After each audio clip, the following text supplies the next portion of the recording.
Welcome to the Eat Away Kidney Stones podcast. I'm your host, registered dietitian and kidney stone expert, Melanie Betts. After learning a ton about kidney stones and helping people prevent stones at the University of Chicago, I was fed up with all the terrible advice people were finding online. So I decided to do something about it. The Kidney Dietitian was born. This podcast is for people who want to learn what actually works to prevent kidney stones and still enjoy life, eating, and their favorite foods. Let's dive in.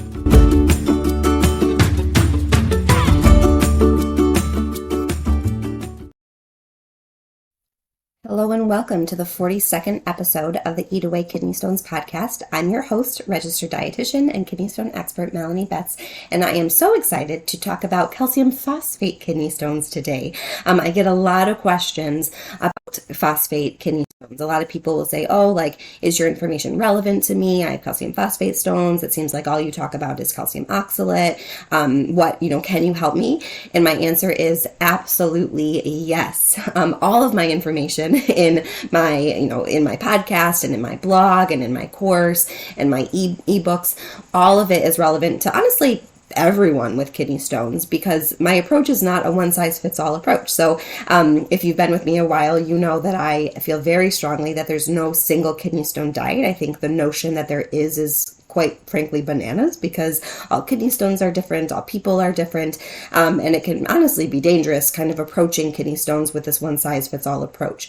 And so yes, my information is relevant to calcium phosphate kidney stones because everything that I do is based on your urine risk factors, your 24-hour urine test, and there are many common, the most common in fact, risk factors for calcium phosphate stones, just like the most common risk factors for calcium oxalate stones can very much be impacted by what you are eating. So yes, nutrition does absolutely matter. There is a ton that we can do with food and diet and lifestyle change to help reduce the risk of calcium phosphate kidney stones, and we will dive into a little bit of that today. I wanted to also throw out a couple other fancy words just so you're aware. So calcium phosphate is kind of like the generic term for like this type of phosphate stone. But if you see the words hydroxyapatite or brushate on your stone analysis printout, know that those are just fancy words basically for calcium phosphate. They're two different, more specific types of calcium phosphate. For me as a dietitian, and honestly for you as a patient, it doesn't really matter. Just know that those words basically mean calcium phosphate. There are differences in, I believe, like how hard it is, and like there might be differences in what they do medically or how your urologist might actually get rid of that stone. But from a nutrition standpoint, just know that that just means calcium phosphate stone. It's just fancier words for calcium phosphate. Another reason that I tend to talk about oxalate so much in all of my content is because oxalate kidney stones are definitely the most common. So calcium oxalate stones, at least as far as we know, make up somewhere between 75 to 80% of the kidney stones that are out there. So those are, that's a huge percentage. Most of us are forming calcium oxalate kidney stones. However, calcium phosphate stones are not insignificant. Somewhere between 5 to 10% of the kidney stones that are formed are made of calcium phosphate. So that is actually one of the most next common prevalence of kidney stones. So, we think of calcium oxalate as the vast majority of stones, and then calcium phosphate and uric acid tend to be the next most common types of stones. So calcium phosphate stones are unique. They share a lot of the same risk factors with calcium oxalate stones, which is actually a lot of, why a lot of the stuff that I say is relevant for most people with both types of calcium-based stones. But one of the things that makes calcium phosphate stones unique is that a high urine pH makes calcium phosphate stones more likely. So basically, the less acid that's in your urine, the easier it is for calcium and phosphate to bind together. And so when we see a high urine pH or a more alkaline urine, this is going to increase your risk of calcium phosphate stones. And we'll talk a little bit more about that and how citrate plays into that in a little bit. So that is unique because typically a low urine pH is a bad thing, right? So we're working with a lot of people to increase urine pH. That's very, very relevant for uric acid stones and to a lesser extent calcium oxalate stones. But for calcium phosphate, we actually don't want to raise urine pH because that's just going to make that situation worse. Now, I will say that if you are looking at your 24-hour urine test right now and you see that you have high urine pH, don't panic. A lot of young women especially have high urine pH pH, and it's just kind of a genetic thing. And there's not much that we can do realistically or healthfully to get that urine pH down. Technically, I could tell you to eat a ton of meat and to stop eating fruits and vegetables, and that would likely lower your urine pH, but that would mess up a whole lot of other things on that urine test and overall not reduce your risk of forming stones, and also not make you a healthier person likely. And so when we do see high urine pH on that urine test, that's something, I'm not targeting it. There's nothing that I can really do as your dietitian or as your doctor for that matter to get that urine pH down. Instead, what I'm going to be doing is looking at the other urine risk factors that are going on to reduce your risk of stones overall. So like if we can't really touch that urine pH, I can pretty much guarantee that there's something else going on in that urine test that we can improve with food that's going to reduce your risk of stones. So just wanted to kind of throw that out there because I know that people get very caught up in their 24-hour urine test numbers, which is great. You know that I'm a huge fan of 24-hour urine tests. I think they are imperative, a non-negotiable, if you will, for accurate, effective, personalized kidney stone prevention. However, you do have to take them with a grain of salt, right? It's just one blip in time, and food doesn't impact all of those things directly, or I should say food does impact actually most of those things, but food isn't the only thing that influences all of those things, and we can't realistically maybe work to get all of those numbers in the perfect range, but we can definitely look at them as a whole and see what we can do to reduce stone risk for you. Yes, hopefully that makes sense. I don't want to stress anyone out with that high urine pH thing. So what are the most common causes of calcium phosphate stones? What is going on in the urine that's really driving calcium phosphate stone formation? And it's actually high urine calcium, which is actually the biggest driver of calcium oxalate stones as well. And high urine calcium is definitely something that we can improve with food. So the number one thing that I can do as a dietitian to help you get that urine calcium down is to recommend that you really be careful with your sodium intake. So the more salt or sodium that you eat, the more calcium is going to be in your urine. That's just kind of how it works. That's how your kidney manages that sodium load. And so the most effective thing that you can do to help get that urine calcium down is to make sure that you're not eating too much salt. So the recommendation for people with high urine calcium is exactly the same recommendation for the general public. It's for just like general health. And that's 2,300 milligrams of sodium per day. So that's definitely the biggest thing that you can do. There are other things that can definitely be relevant. One of the things is actually making sure that you're not eating too much of that non-dairy animal protein that we talk about all the time, because when you are eating very large doses of protein, that can also drive your urine calcium up. If you want to learn more about that, I talked a lot about that in episode 40 of the podcast, How is Dairy Different for Kidney Stones? And also in episode 38, the collagen and kidney stones episode, Is It Safe? I talked a lot about protein and kidney stones and how that's all related in those episodes. So if you want to learn a little bit more about protein, those are good episodes to check out. So protein can impact it. The other things that can impact it is actually large amounts of added sugar. We don't actually quite understand that mechanism quite yet, but know that eating large amounts of added sugar can impact your urine calcium. And there also is some other things like maybe taking calcium supplements and some other minor things, but the big ones really tend to be sodium and protein. Too much of both of those things, specifically that non-dairy animal protein, can really drive up that urine calcium, which tends to be the biggest driver of calcium phosphate stones far and large. The other thing that is driving a lot of the people of stone formation for people with calcium phosphate stones that I see is low urine volume, which just means we're not drinking enough. As always, I know that's not exciting. You've heard this like a zillion times as someone with kidney stones, but it could not be more important. No matter who you are, if you aren't drinking enough fluid, your urine is going to be more concentrated and you're going to have a much, much higher risk of stones. And so simply just drinking enough water can be a big thing to do to reduce the risk of calcium phosphate kidney stones. The last big urine risk factor for calcium phosphate stones is that high urine pH, like I already mentioned before. Just again, having not enough acid in your urine or a high urine pH makes calcium phosphate bind more easily, and so you're more likely to form those calcium phosphate kidney stones. Again, there's not a ton that we can do healthfully or realistically to get that urine pH down, so we just focus on other things that are going on to reduce your overall risk of stones. But do know that if you see that high urine pH, that does put you at a higher risk of forming those CAP stones or calcium phosphate stones. And if you do see your calcium phosphate supersaturation number on your 24-hour urine printout high, one of the things that could be contributing to that is a high urine pH. So again, getting a little sciencey there, but just wanted to go there because you all know that I'm really into the nerdy science piece of all of this. But I wanted to bring up this high urine pH again in this episode because I do think it's really important. And really important to consider when you are taking citrate. So we talked a lot about citrate in episode 25. So if you want to dive into this more, definitely check out episode 25. And I'll also post links to relevant blogs about the protein piece as well as citrate if you want to read more about this on my website.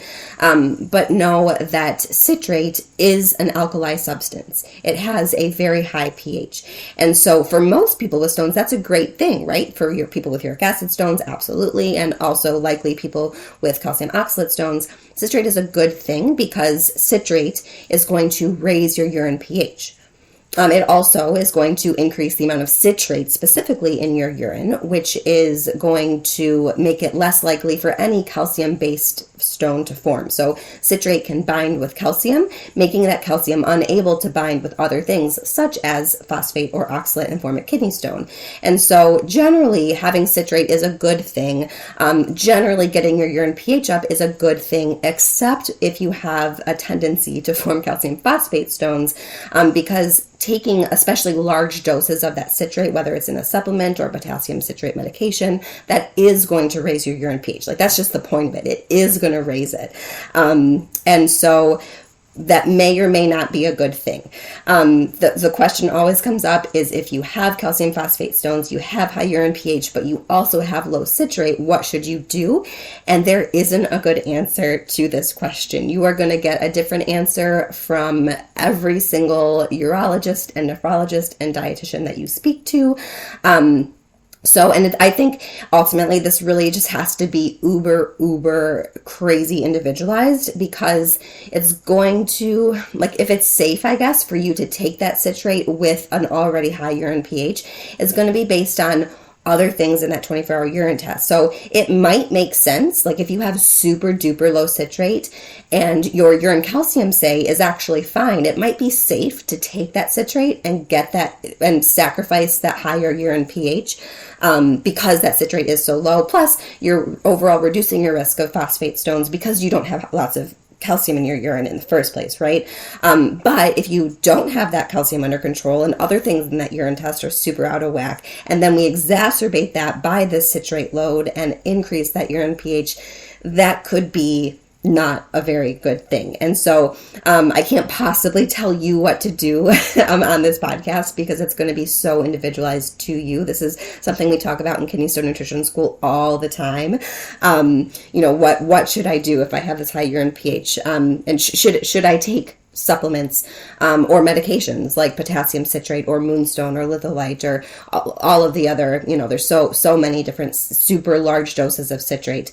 And the answer is it's going to be super individualized to you. But do take home from this podcast kind of a warning that if you see that high urine pH or you formed calcium phosphate stones, citrate may not necessarily be a good thing, especially in those super large doses.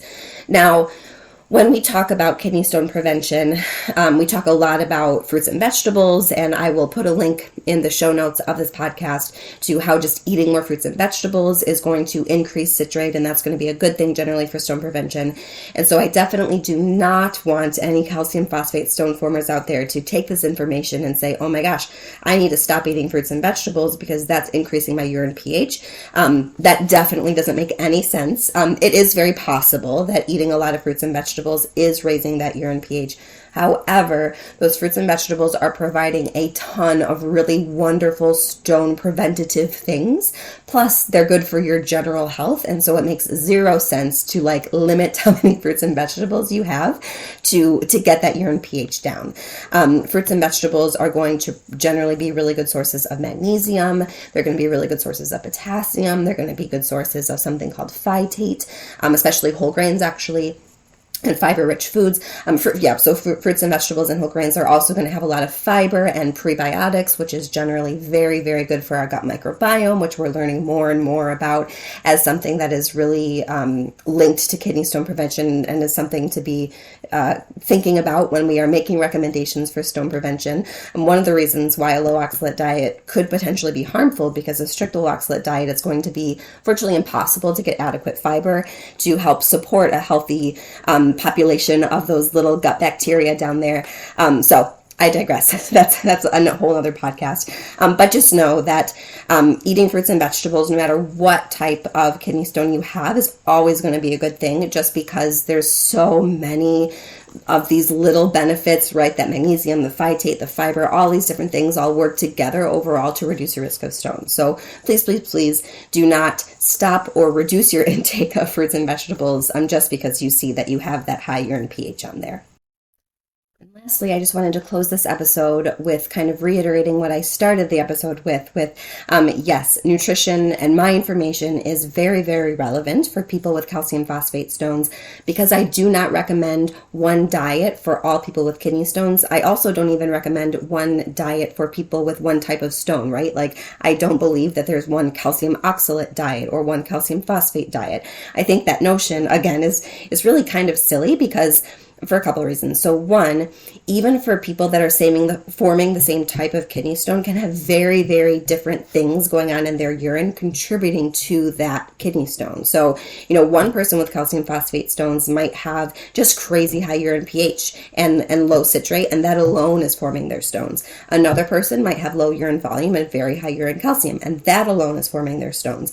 And those two people are going to have very, very different strategies to prevent their risk of stones.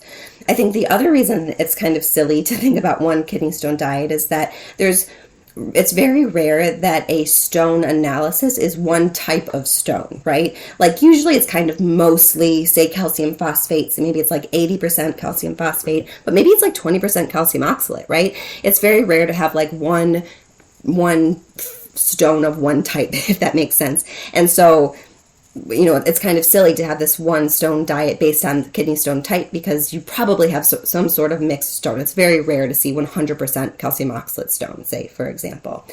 Another reason it's really silly to have one stone diet is that people are different, right? People have very different bodies, different lifestyles, different dietary habits and traditions and needs, right? Oftentimes we also are trying to combine kidney stone prevention tips with diabetes recommendations or heart disease recommendations or cholesterol or maybe IBS or Crohn's disease or ulcerative colitis or lactose intolerance, right? Like, the list goes on with gout, like endless, obviously, number of other medical conditions. And it is crucial to make sure that you work with a dietitian who is familiar with kidney stone prevention as well as diabetes or heart disease or whatever it is, to kind of put together a plan that works for you, right? Everyone is different. And it's so crucial that you come up with something that's specific for you, because there is no one size fits all diet for everyone, even for kidney stones, I guess is my point. So yes, again, bottom line, calcium phosphate stones can absolutely be related to nutrition. There are absolutely things that you can do diet and lifestyle wise to reduce their risk. And I am here to help you if you ever want to really dive into what you can do to prevent your risk of stones, whether it be calcium oxalate, calcium phosphate, uric acid, or whatever type of stone it is. So hopefully that episode was helpful for those of you that have been asking about calcium phosphate stones. I really wanted to do this episode because I've been getting this question a lot lately. So hopefully it's helpful.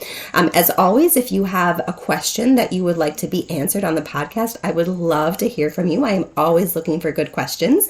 There is a link in the show notes to record your question. for a chance to get answered on the podcast. I'd love to hear from you. I think listener questions are the best because then I know that I'm I'm answering questions that my listeners have. So I'd love to hear from you if you have a burning question.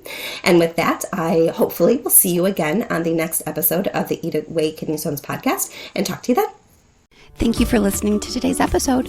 For more help with kidney stones, check out my website, www.thekidneydietitian.org. For more personalized help from me, check out my online course, Kidney Stone Nutrition School. VIP enrollment includes help directly from me. I can't wait to see you there and help you prevent kidney stones. Have a great day.